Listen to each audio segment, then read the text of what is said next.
Bonjour les amis, bonjour à Business and Leaders. Aujourd'hui, j'ai la chance et le plaisir de recevoir mon ami Hamid Bentahar, un homme passionné, authentique, comme je les aime.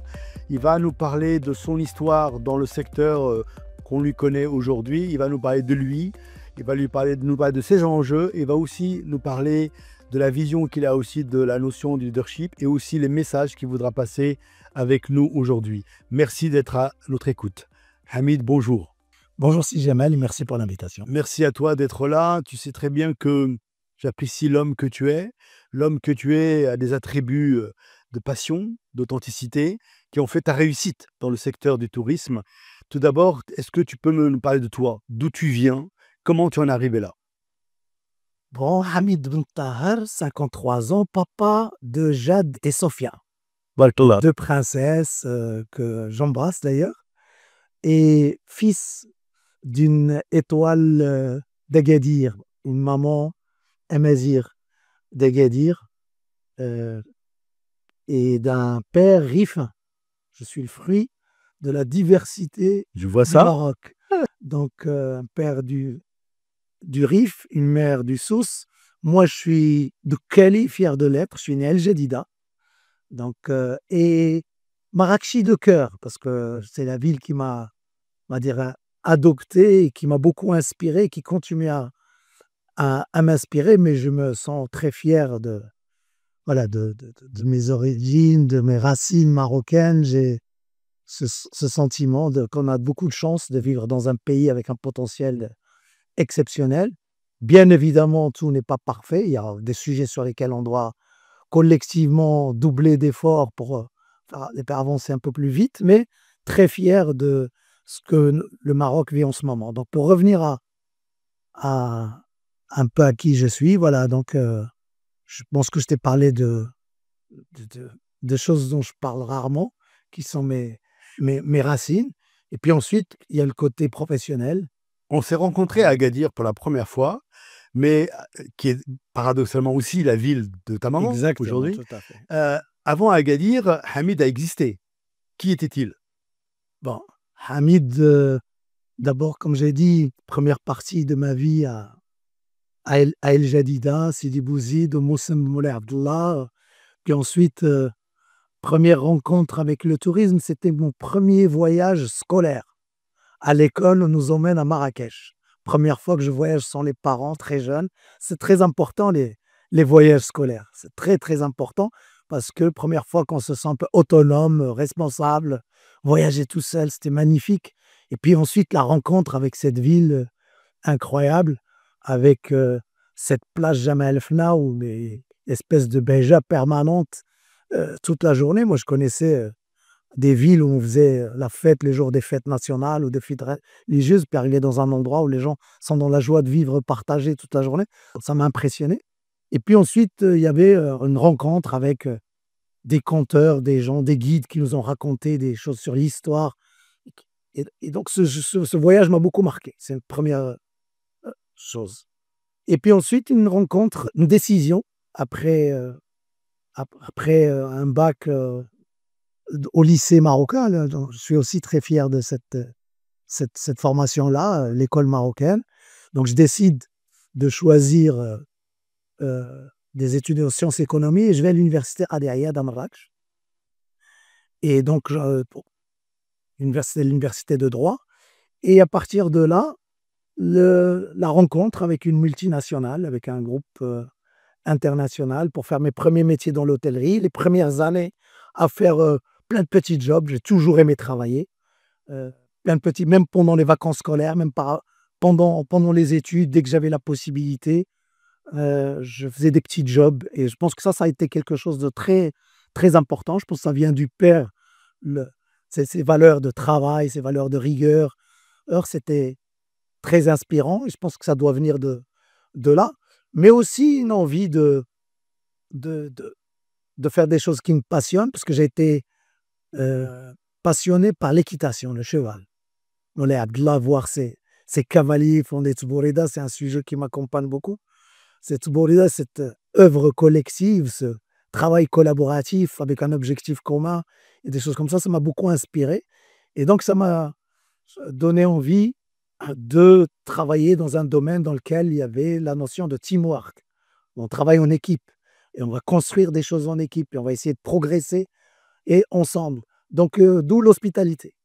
Et donc, je me suis intéressé à l'hospitalité. J'ai dit, premières années, plein de petits jobs, puis ensuite, devenir directeur de département, directeur général d'hôtel, donc gérer des directeurs de département, des premiers défis, c'est-à-dire changer de posture, de gérer des numéros 2 à ensuite gérer des numéros 1, ensuite devenir directeur régional dans différentes destinations à travers le monde. Donc j'ai eu la chance de changer de métier très souvent et de changer de pays très souvent. Ça, c'est quelque chose qui m'a beaucoup forgé professionnellement, cette, la capacité qu'a cette industrie de nous exposer à des gens qui viennent d'univers très très différents, de faire travailler des gens de cultures différentes ensemble, de voir les mêmes problématiques, mais avec le regard des Grecs différents, de la manière avec laquelle abordent des Turcs, des Cubains, des, euh, euh, des Ivoiriens, des Égyptiens, donc différentes destinations dans le monde. C'est une grande richesse, à la fois au contact de la diversité des clients, mais aussi au contact de la diversité des équipes et la diversité des approches culturelles. Puis une autre étape de ma vie, où je suis devenu directeur régional, où j'ai supervisé donc différents pays. Et dans cette étape-là, ce qui était intéressant, c'était de gérer des relations avec des investisseurs différents, des profils d'investisseurs très, très différents, que ce soit des entreprises familiales ou des banques d'affaires, des sociétés cotées en bourse, des hôtels qui appartiennent à l'armée dans certains pays, des relations avec des, des militaires, d'autres types de mindset, des relations avec des moines, des hôtels qui appartiennent à des moines. Donc des profils d'investisseurs très différents, avec des attentes très différentes, des cultures d'entreprise très différentes, mais aussi un même objectif qui est celui de recevoir des voyageurs, les nomades modernes, un peu partout dans le monde et leur faire vivre la meilleure expérience possible. Quels sont, de ta lecture aujourd'hui avec tout ce parcours, les ressorts que tu as utilisés pour arriver là où tu es arrivé aujourd'hui, les ressorts personnels aujourd'hui? Je pense que le premier élément, je le dois à ma mère. Je pense que la Mazir Guedirich, elle m'a transmis quelque chose. C'était quand je la voyais petit, recevoir la famille qui venait un peu partout à travers le monde et qui venait à la maison, la préparation de la réception durait un mois de fête à se mettre avec ses sœurs, comme toutes les femmes marocaines, de vouloir recevoir la famille, leur faire plaisir. Ben, pendant un mois, il y a une excitation, il y a quelque chose de très particulier où on prépare l'hospitalité, on prépare l'accueil et on s'y met avec, à plusieurs, avec les voisins, avec la famille, à préparer plein de choses, parce que la famille va rester longtemps. Et donc, il faut pouvoir les surprendre et puis réfléchir à qu'est-ce qui va faire plaisir à chaque membre de la famille. Qu'est-ce qu'on va faire pour les enfants? Qu'est-ce qu'on va faire pour les ados? Qu'est-ce qu'on va faire pour les femmes? Qu'est-ce qu'on va faire pour les hommes? Et les recevoir dans les meilleures conditions. Donc, je l'ai vu prendre du plaisir dans la préparation. Je l'ai vu aussi être heureuse au moment de la réception et de l'accueil.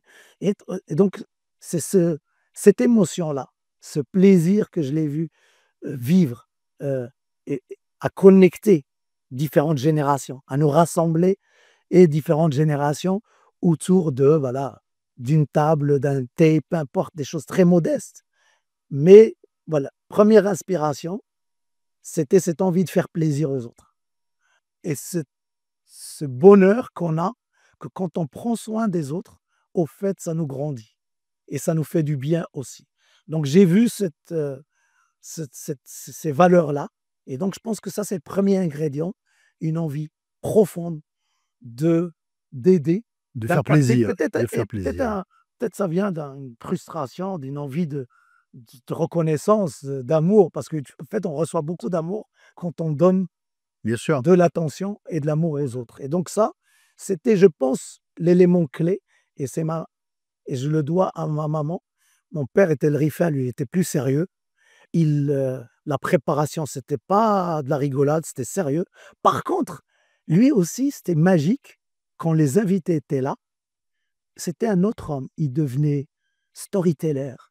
il racontait des blagues, il avait plein d'histoires, à partager et donc c'est devenait une autre personne que j'adorais aussi voir mon père, qui était très sérieux avant et après.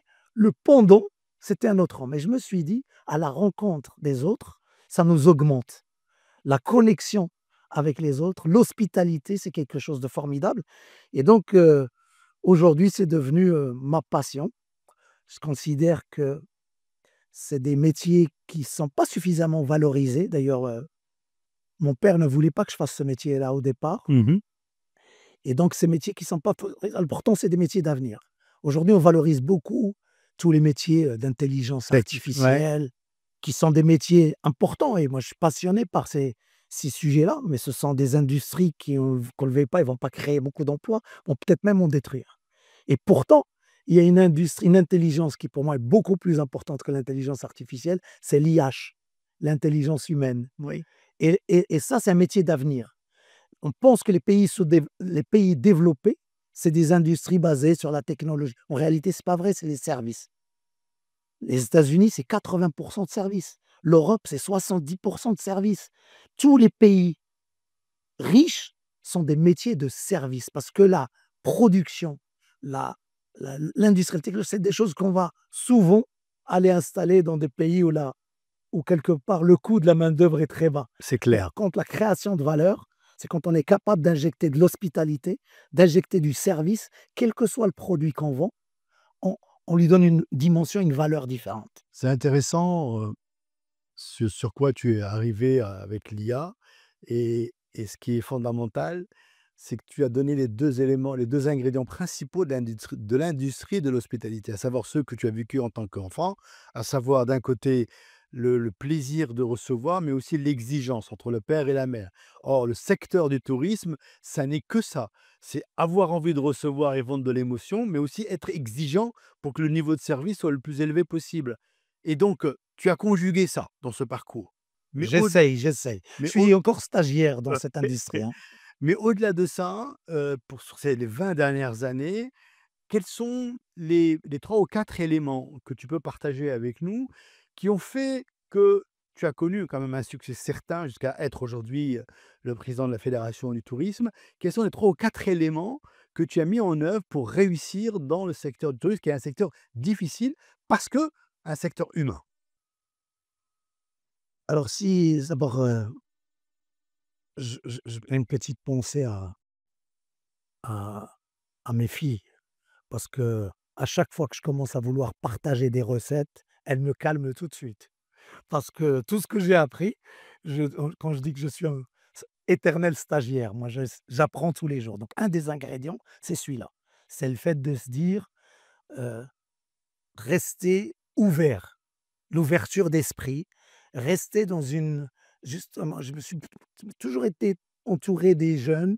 Les stagiaires, c'était vraiment très inspirant parce que leur regard, leur fraîcheur du moment, elle est souvent très, très juste par rapport à des gens qui ont passé beaucoup de temps dans la même entreprise, dans le même endroit. Donc je me suis toujours occupé des stagiaires personnellement parce qu'ils m'amenaient une fraîcheur, ils m'amenaient un regard extérieur dont j'avais besoin pour que moi-même ne pas me laisser et quelque part, trop installé dans le confort. Donc ça, premier sujet, l'ouverture, le le fait de s'entourer de gens qui vont avoir des points de vue, frais et non pas des professionnels qui font ça depuis longtemps et qui ont accepté un certain nombre de choses et qui vont pas forcément dire les choses et donc ça, c'est un premier élément qui, moi, il m'a beaucoup servi, m'a permis de m'améliorer beaucoup. Deuxième sujet, j'ai beaucoup appris avec les clients. Je me souviens de toi, client et les clients et surtout les plus exigeants d'entre eux. Les plus exigeants d'entre eux m'ont beaucoup appris et à leur contact, en général, quand on prend le temps d'écouter les petites réclamations ou même des grands en sujet et quand on dit bienvenue aux réclamations et on fait de chaque difficulté une opportunité pour s'améliorer, j'ai beaucoup appris aussi avec les clients. Donc en écoutant ces clients, parce que ça, il y a ça c'est une vérité absolue. À la fin, celui qui met la main à la poche, c'est le vrai patron dans l'entreprise et quand on sait bien s'occuper de celui qui met la main à la poche, on garantit un développement durable de l'entreprise. Et donc, j'ai beaucoup fait intervenir mes clients les plus exigeants, y compris dans les comités de direction. Je les invitais pour venir très souvent, ils acceptaient, venir parler de leur expérience, qu'elle soit bonne ou mauvaise, mais aussi parler des meilleures expériences qu'ils ont vécues dans leur vie. Parce qu'on apprend avec eux, si nous on considère qu'on est professionnels de notre industrie, qui est de l'hospitalité du voyage, eux, c'est des professionnels du voyage parce qu'ils font le tour du monde. Et donc, ils avaient pour la plupart, avant même que j'ai la possibilité, moi, de faire le tour du monde, parce qu'ensuite, ça fait partie aussi des raisons pour lesquelles j'ai choisi cette industrie, c'est la possibilité d'aller travailler dans différents pays. J'ai eu la chance, voilà, de quelque part, de travailler physiquement dans plus de 25 pays, mais faire des missions dans une cinquantaine, voire plus de pays, donc c'était très intéressant. Donc apprendre de ses clients, être à l'écoute de de ses collaborateurs aussi, mais en particulier les plus jeunes, et parce que cela nous amène un regard différent. Je dirais que une recette que si je devais partager quelque chose qui m'a beaucoup aidé moi, j'ai une pensée pour un de mes mentors qui m'a transmis ce cocktail qui pour lui était le cocktail du succès. Il me disait: «Tu prends un shaker, tu mets un tiers de rêve». Il faut avoir des objectifs. Il faut avoir un plan pour réaliser ses rêves. Donc ça, c'est le tiers de rêve, mais le rêve avec un plan et une stratégie. Prendre le temps de le bosser, c'est-à-dire je veux aller là, même si on change d'avis après sur le chemin, mais s'habituer à se fixer un objectif et mettre un plan pour y arriver. Un tiers de discipline, parce qu'il faut avoir un rêve et avoir un plan et ne pas avoir la discipline pour mettre en œuvre, en général, ça sert à rien. Et puis le dernier tiers, c'était un tiers d'humour. Être sérieux sans se prendre au sérieux. Être conscient que ça va jamais se passer comme sur le plan. Ça va jamais se passer, même si on a le projet le plus il va y avoir de la résistance, il va y avoir des gens qui vont essayer de nous décourager sur la route. Il va y avoir des jours où on va être fatigué et donc on va avoir des difficultés. C'est pas toujours rose, c'est très difficile de faire bouger les lignes. Mais pour les faire bouger, il faut le rêve avec un plan, il faut la discipline pour pouvoir exister, mais il faut cette humilité de se dire qu'on va tomber et quand on tombe, c'est pas très grave, apprendre à se relever. Ça aussi, c'est quelque chose que j'ai appris avec l'équitation. C'est une discipline, très importante qui nous apprend à tomber et se relever à chaque fois, remonter et à cheval, elle nous apprend de travailler sur nous-mêmes parce que on pense que dans le management, on va gérer les autres. En fait, en réalité, la seule personne qu'on gère, c'est soi-même. Je pense qu'on ne gère pas les gens, on ne manage pas les gens. La seule personne qu'on contrôle vraiment et encore, c'est soi-même. Donc on doit travailler sur notre propre perception, sur notre propre style de leadership pour nous adapter en fonction des situations, pour créer les conditions pour que les autres puissent délivrer. Alors justement, dans un secteur d'activité qui est le tien, donc le tourisme, l'hôtellerie, dans un monde qui est de plus en plus incertain, complexe et ambigu, avec une crise telle qu'on nous l'avons connue, le Covid, quelles sont les qualités de leadership nécessaires pour pouvoir être résilient et réussir à sortir de difficultés telles qu'on les a connues et à faire en sorte que, bah, ça continue de fonctionner malgré tout avec les équipes? Alors moi, en ce moment, mon obsession et d'ailleurs on l'a beaucoup utilisé pendant Covid et on l'a beaucoup utilisé pendant à la confédération nationale du tourisme. On a beaucoup parlé d'un style de Tboreda. On a beaucoup parlé de ça. C'est un modèle qui pour moi est très inspirant pour le leadership. On pourrait, après avoir étudié tous les modèles, et tout ce qui est en tout cas tout ce que j'ai pu, heu comprendre sur le leadership fait par les grandes universités, les grands experts internationaux, je me rends compte que dans notre patrimoine, dans notre, culture, il y a une inspiration extraordinaire. Je ne sais pas si tu le sais, mais, dans Tboreda, le leader, le premier nom, il s'appelle Mqaddem. Mqaddem, c'est le leader. Sa première fonction, c'est d'être celui qui lead Sarba, qui est la troupe. Ensuite, il y a un deuxième niveau de leadership. Le premier titre, il peut être donné. Le deuxième, c'est les partenaires qui vont vous l'accorder. On devient LM, on devient le leader formateur ou on devient la référence, celui vers qui on se tourne parce qu'il aide les autres, parce qu'il leur donne des conseils, parce qu'il est bienveillant. Du coup, les gens viennent vers lui naturellement. C'est un leadership quelque part qui est plus naturel et beaucoup plus puissant. Et puis un troisième niveau de leadership, quand on est vraiment dans, euh, dans un leadership bienveillant, dans un leadership généreux, solidaire, on devient le cheikh de la troupe et là, on devient formateur des formateurs. Donc, les trois niveaux de leadership, Cher Elam Qaddam. exactement. Cheikh, Alam et Mqaddam. Mais avant ces trois niveaux de leadership, au fait, ça commence pas là, ça commence pas dans ce sarba.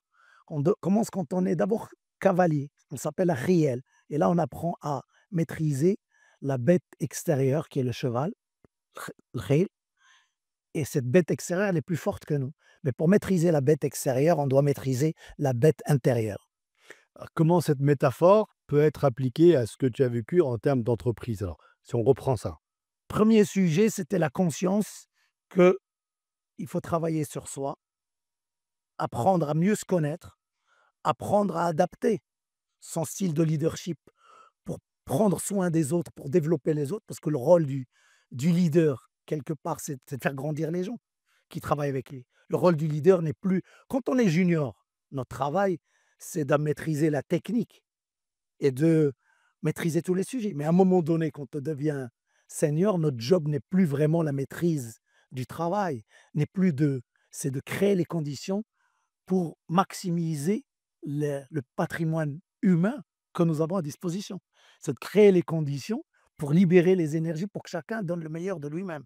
Et donc, pour créer ces conditions-là, il n'y a pas de recette magique. Chaque individu est différent.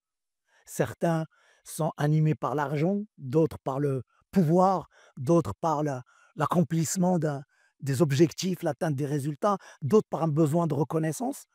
Et très souvent, c'est un mix de tout ça avec ondérance. Et il faut être capable d'identifier chacun et créer les conditions pour qu'il puisse atteindre ses propres objectifs, mais en même temps contribuer, s'engager pour les entreprises, les objectifs de l'entreprise.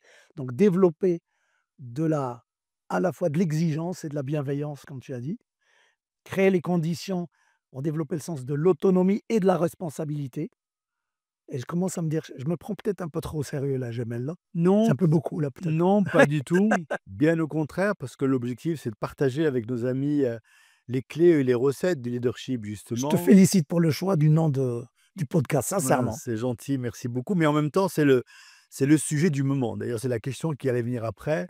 C'est qu'aujourd'hui, ne penses-tu pas que le manque de croissance que nous n'arrivons pas à dégager dans notre pays, puisqu'on tourne, allez, bon an, mal an, à 3,5 quand on est super bien, est-ce que tu ne penses pas que si demain on avait un leadership complètement inclusif sur l'ensemble de l'économie nationale, ou dans les autres différents secteurs, on pourrait justement libérer plus de potentiel, plus de croissance, plus de créativité et donc on pourrait atteindre les 5-6 ou voire les 7 dont on a besoin pour pouvoir vraiment créer de l'emploi. Est-ce que ce problème de leadership n'est pas l'alpha et l'oméga qui nous fait défaut aujourd'hui? En tout cas, moi, je pense que c'est le levier principal. Je vais le dire autrement, c'est le levier principal si on veut améliorer notre performance collectivement et avoir une performance qui soit beaucoup plus rapide, une croissance beaucoup plus rapide. Le levier principal, ça va être ce travail sur leadership. Je, je, je rêve d'une Tboreda multisectorielle, parce qu'en fait, euh, il y a le leadership qui pour moi, c'est le niveau 1. Il y a un deuxième sujet plus important qui existe, c'est le membership. Le membership est encore plus fort que le leadership. Il faut être capable de se synchroniser avec les autres. Parce qu'on peut être un leader et vouloir partir tout seul, bien sûr qu'on va plus vite. Mais il faut prendre le temps de se synchroniser avec d'autres secteurs, avec d'autres activités, parce que tout seul, on n'est rien. Et donc ce membership, cette capacité d'embarquer ses propres équipes, mais aussi de se dire: «Je dois me synchroniser». Il y a un troisième niveau qui, pour moi, encore plus important, c'est le partnership. C'est encore une autre dimension, développer des partenariats, non pas seulement avec nous, mais avec les autres puissances, les autres pays à travers le monde. Et plus on est capable de travailler le leadership pour chacun dans son domaine, du membership pour que entre multisecteurs, on puisse travailler plus et mieux ensemble, et puis du partnership pour qu'on puisse travailler avec les meilleurs au monde dans chacun des secteurs et créer les conditions pour faire des joint ventures avec les meilleurs et donc avancer beaucoup plus vite. Très bien. Je vais rester sur ce chapitre-là pour te pousser un peu plus dans tes retranchements. Tu as dit effectivement tout à l'heure, on peut aller tout seul et on va pas très loin, alors que collectivement, on peut aller beaucoup plus loin. Est-ce que tu ne crois pas que notre société est organisée en écosystème, qui fait que l'absence d'humilité fait que on peut pas aller vers ce membership, ce partnership et que in fine, si on ne va pas vers la création d'un écosystème dans le sens écologique, où la personne est au centre et on la fait éclore, on la fait grandir, bah, ça va être assez compliqué parce que notre société, globalement, tu pourras pas dire le contraire, même si tu vas échapper avec ta réponse, que la société est ton écosystème. L'ego est partout et l'ego est notre principal ennemi. Tu as dit tout à l'heure, on gère personne, mais on doit être capable de gérer notre propre ego pour pouvoir gérer les autres. Donc, égosystème versus écosystème, quelle est ta lecture? D'abord, j'ai une conviction profonde que on doit et on peut nous améliorer. Donc ça, c'est une conviction. Conviction profonde qu'on n'est même pas à 10% du potentiel dans ce pays, ou que le potentiel est énorme et que tous les jours, mon sujet n'est pas de changer le pays. Moi, mon sujet, c'est de me changer moi-même.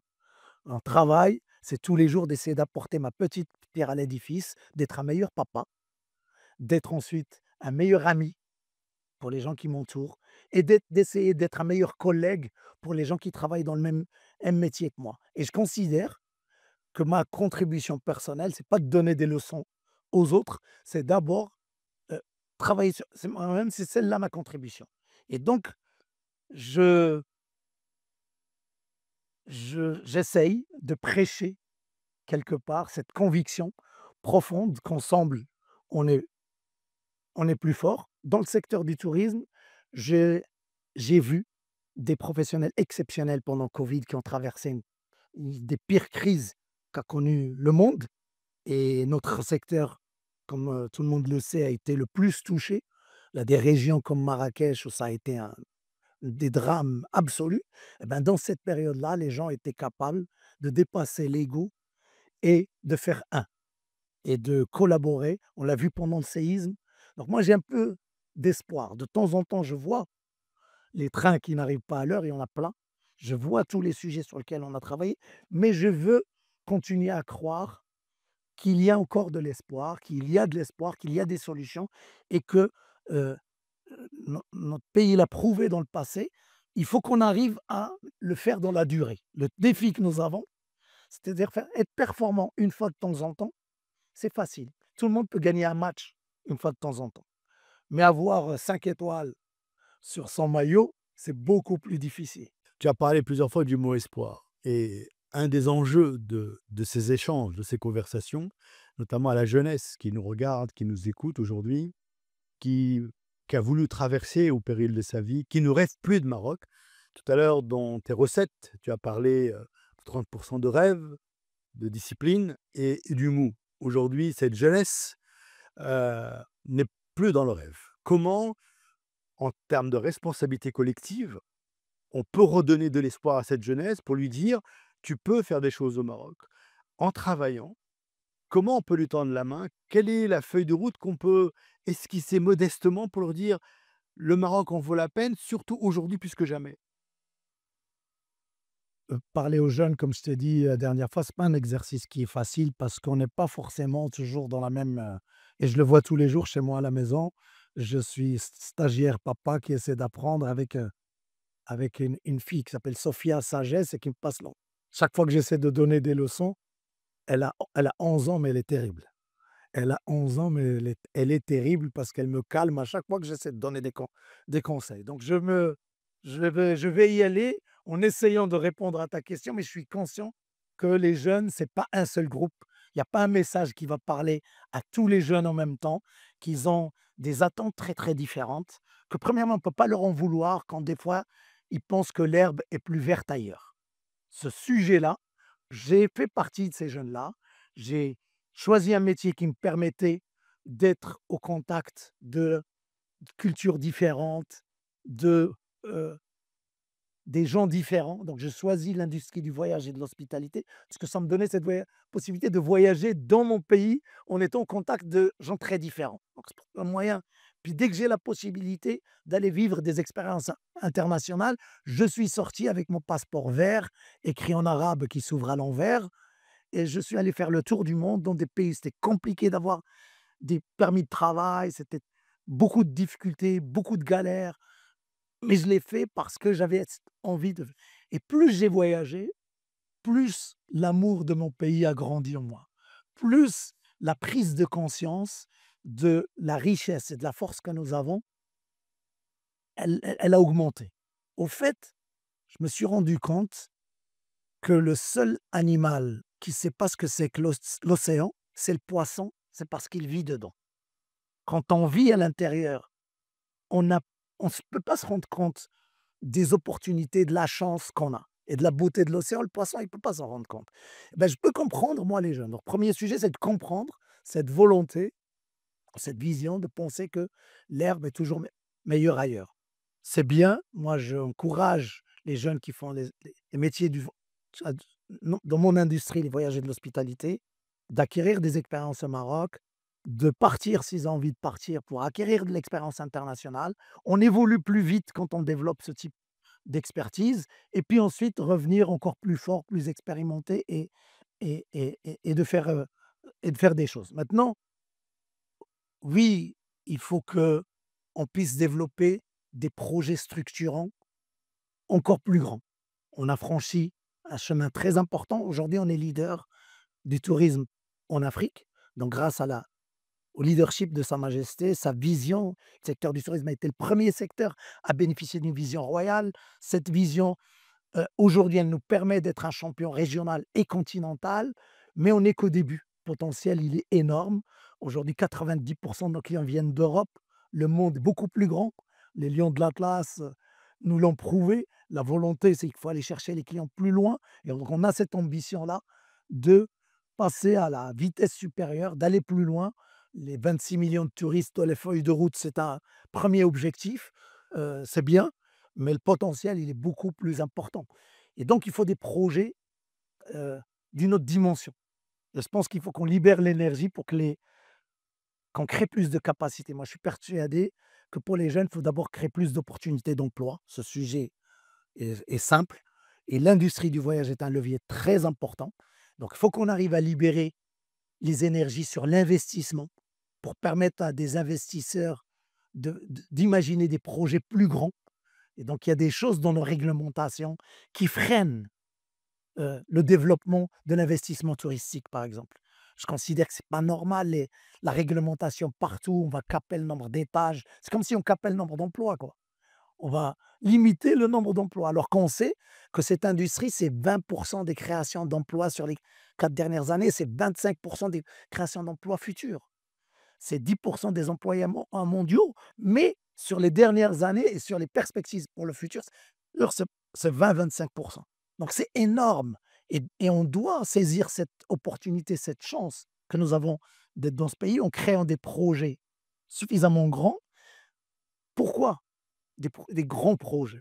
Parce que ces grands projets permettent d'avoir un leadership d'un autre niveau, permettent d'avoir un encadrement d'un autre niveau, parce que quand on arrive à faire des grands resorts, de faire des grandes capacités, des grands combos, bah, ça permet d'avoir un encadrement d'un meilleur niveau, et ça permet d'avoir une rentabilité différente qui attire des profils d'investisseurs différents. Et donc pour moi, il faut absolument qu'on trouve les moyens sur le tourisme de libérer les énergies, d'attirer le capital pour qu'il vienne investir plus dans le tourisme, parce que, et en investissant sur des projets beaucoup plus grands, on donnera encore plus de fierté aux jeunes de faire partie de projets qui sont à une dimension internationale. On a la chance d'avoir aujourd'hui quelques champions mondiaux qui sont avec nous au Maroc, quelques groupes marocains qui font du très très bon boulot, et je voudrais tous en tout cas les remercier pour la confiance et pour tout ce qu'ils font pour le développement des talents et le développement des jeunes. L'éducation, C'est aussi un autre sujet. Donc il y a un côté investissement pour faire des projets plus grands.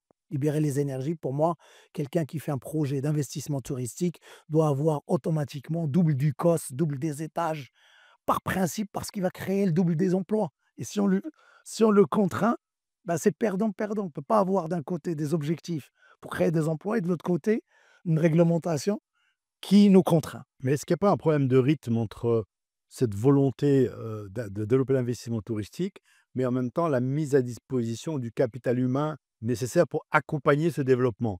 Quelle est ta lecture aujourd'hui, avec d'une part avec ton expérience et en tant que président de la fédération aujourd'hui?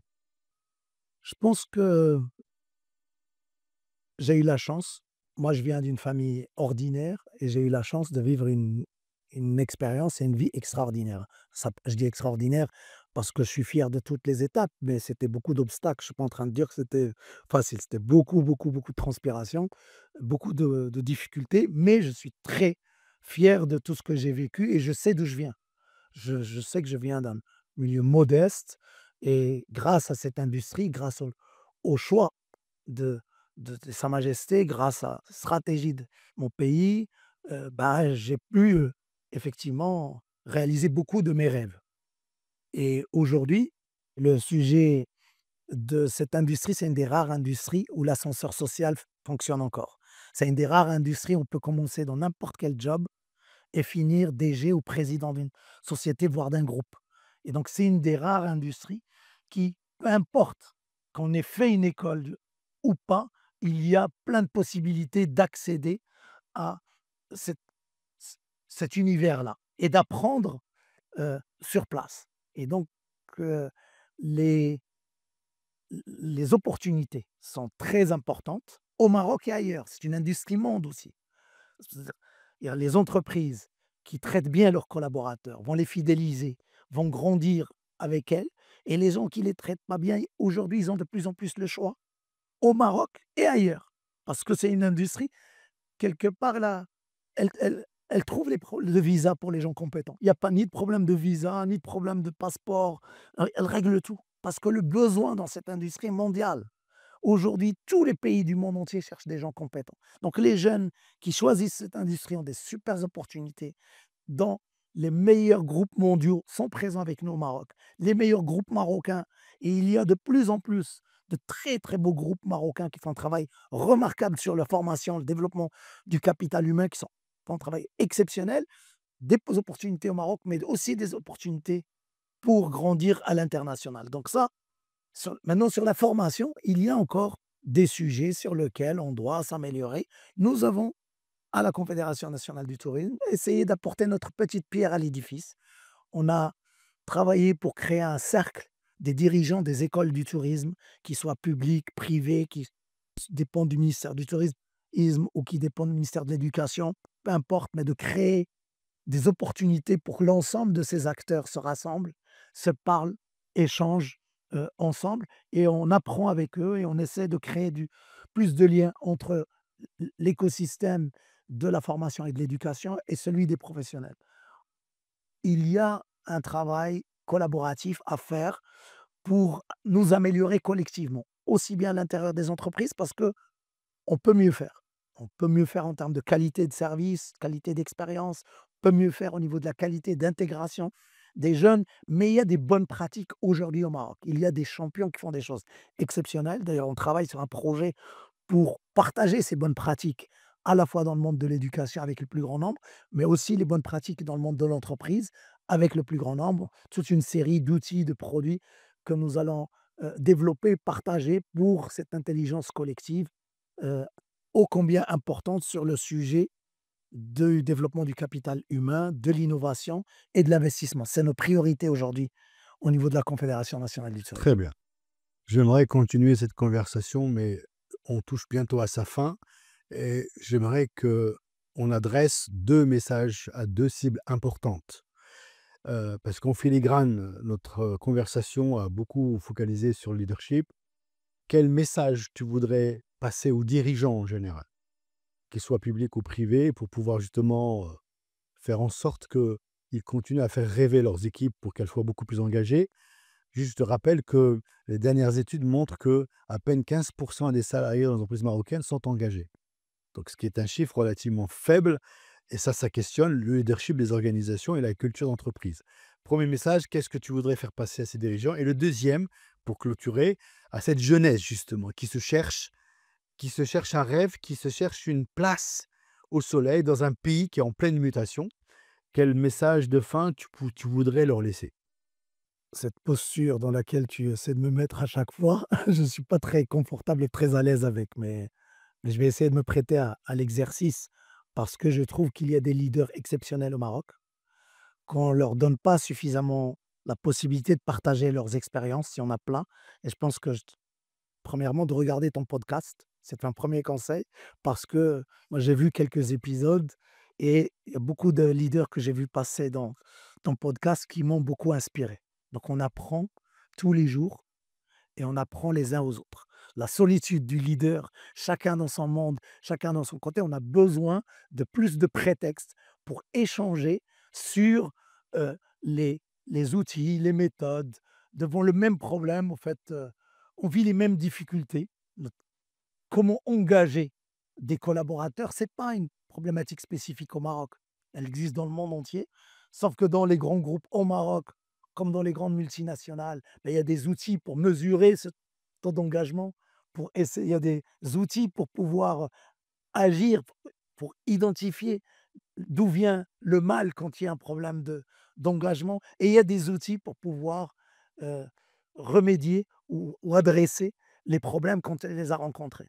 Je sais que malheureusement le tissu pas malheureusement, le tissu au Maroc, il est fait à la fois de très grandes entreprises qui travaillent sur des standards internationaux, mais des petits et des moyens qui ont besoin de plus d'aide. Aujourd'hui, il faut qu'on crée plus de conditions pour qu'on parle leadership, pour qu'on échange sur la solitude du leader, sur les difficultés que le leader et sur les différentes solutions. Et je sais qu'elles existent. Chacun à son niveau a développé des outils en échangeant et en partageant plus dans un mode, on va dire, plutôt agréable et de confiance parce que pas de problème d'exprimer ses difficultés, ses doutes, et des choses comme ça. Cette fragilité, au contraire, c'est une force et donc il faut on assume ça et qu'on partage autour des défis qu'on a. Donc je dirais, sur la partie, heu, les leaders du Maroc, on doit mettre les projecteurs sur les champions nationaux, il y en a, créer plus de conversations, une conversation à la fois, on va s'améliorer collectivement. Maintenant, pour les jeunes, heu là, ce que je pourrais leur dire d'abord, si vous pensez à faire carrière dans les métiers du service, l'hospitalité, c'est un bon terrain de jeu. C'est un excellent terrain de jeu parce qu'elle nous apprend à prendre soin des autres, parce qu'elle nous donne des possibilités d'évolution énormes et parce que le potentiel futur est exceptionnel. Et donc, si vous pensez à ces métiers et si vous aimez les gens, bienvenue dans l'industrie du voyage et de l'hospitalité, où il y a des opportunités exceptionnelles, extraordinaires et quel que soit, et même si vous changez d'avis après, c'est pas grave, ce sont des bases, des formations qui nous rendent des meilleures personnes, qui nous permettent de devenir meilleurs et de développer nos soft skills et même si on décide de changer de carrière plus tard, les bases seront là. Donc moi, j'encourage heu, les jeunes à penser à cette industrie-là et au métier du service en général. Bien sûr, s'ils sont passionnés par la tech ou par d'autres sujets, par d'autres industries, il y a d'autres opportunités, mais aller vers les autres, travailler très tôt. Moi, j'ai un des conseils pendant les études, il y a je sais pas pourquoi, aller faire des métiers de service, aller être confronté au travail très jeune. Faut pas attendre d'avoir terminé ses études pour travailler dans le monde entier, dans d'autres cultures. Très jeune, on se met à travailler, on se met à faire des stages, on est confronté à la réalité et donc du coup, on se développe, heu beaucoup plus tôt. Donc ça, c'est un conseil que je pense que j'aimerais en tout cas partager avec les jeunes. Ensuite, quel que soit le choix du métier, c'est c'est il va falloir, bosser plus que les autres. Parce que la vérité, il y a pas de secret. Il y a l'inspiration, il y a les mots à la fin, c'est le travail, c'est pas facile, il y a de la compétition. On n'est pas seul au monde. Donc pour le même métier, il y a toujours beaucoup de candidats. On doit pousser le détail plus loin que les autres. Merci beaucoup, Khoya Hamid. C'était un moment très inspirant et très authentique. Avec toi, aujourd'hui, on est allé un peu plus loin dans la définition du leadership, puisque tu as métaphoré en instillant l'idée du bolidisme, qui est un nouveau modèle de leadership auquel il faut s'inspirer. Et tu as raison, on a toujours tendance à regarder les modèles anglo-saxons, français, etc. Mais finalement, on retrouve, je dirais, intrinsèquement dans notre culture et même dans notre religion, on n'est pas allé là-dedans parce que je ne la connais pas très bien, mais on peut trouver beaucoup de modèles duquel on devrait s'inspirer au quotidien. Et c'est pour ça que la congruence, c'est aussi de dire ce qu'on fait, de faire ce qu'on dit. Et finalement, quand on a une culture arabo-musulmane, avec des préceptes comme ça, bah, ça veut dire qu'on peut faire. Donc merci encore. Et puis, je félicite ta fille qui a apparemment le leadership sur toi-même. Donc ça, c'est très bien. Donc bravo, j'espère Mes qu'elle filles, va les avoir 2, les 2, les 2. les Tu 2, veux pas Jade que... et Sophia. Mais tu as dit qu'il y avait de la compétition. Donc faut faire Oui, attention. bien sûr. Elles sont Voilà. à un âge différent. D'accord. Maintenant, voilà, il y a Très bien. Mesdames et messieurs, merci beaucoup pour avoir été présents avec nous à ce rendez-vous. Vous avez constaté par vous-même que l'authenticité et la passion sont vraiment importants pour développer sa vie en général, son job en particulier. Le leadership, ce n'est pas une question simplement de définition, c'est une question d'attitude, mais surtout de conviction et de croyance. À très bientôt.